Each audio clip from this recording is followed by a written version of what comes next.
It's inevitable that every time we open up an engine, we're going to be doing some cleaning. Like in the case of this 2020 Silverado, I've got to get all of the metal from the old rod and main bearings out of the oil pan so that it doesn't damage the new rod and main bearings. But I'm also going to take it a step further and try to get all this icky black stuff out of here.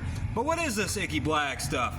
Well, let me start by saying it's not a good thing. I know a guy who thinks that the black stuff is actually oil baked on by the heat cycle, so let's test his theory. I'm going to put some oil on this piston. No, this is not a General Motors piston. I reused the 5.3 pistons and rods because they were still good. I just cleaned them up and put new rings on them. This one looks like a EcoBoost. All right, let's see if we can make some black stuff. It's a 3.5 EcoBoost. It's like the old one, like a 2013 or something like that. Yeah, we're burning this real good. I'm not making any black stuff though. It's just silver here.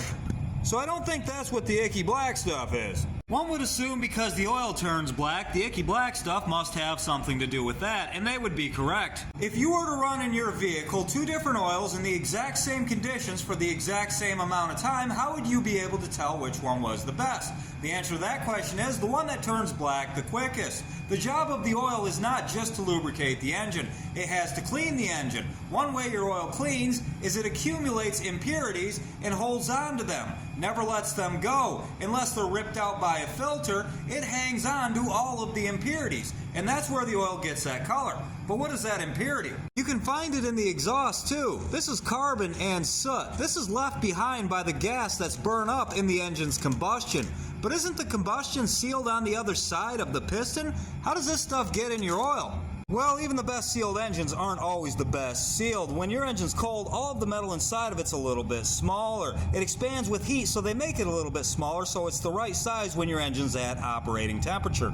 Your piston's a little smaller, wrist pin's a little smaller, 3-piece oil ring, bottom compression ring, top compression ring, all a little bit smaller and a little more likely to leak. Not to mention, when your engine's cold, it doesn't burn fuel as efficiently, so it leaves behind more carbon and soot to be pushed past the rings and into the oil. This also happens when the engine's warm, but not as bad. I know you're thinking that engine must be tired, but it's a very tiny, minuscule amount of soot being pushed past those rings. You have to remember, your engine's turning 3,000 RPMs when you're cruising, and a quarter of those rotations are combustion strokes pushing soot past. Now, if your oil were turning black in 300 or 400 miles, I would say that your engine's wasted. You're getting a lot of blow-by, there's a lot of soot being pushed past the rings, but this right here, what we're looking at, this is normal. Well, it's a normal amount. It's not a normal condition. This poor 5.3 only had 80,000 miles on it, and I can only think of two reasons why an engine with this low of miles would have this much soot deposited inside of the crankcase.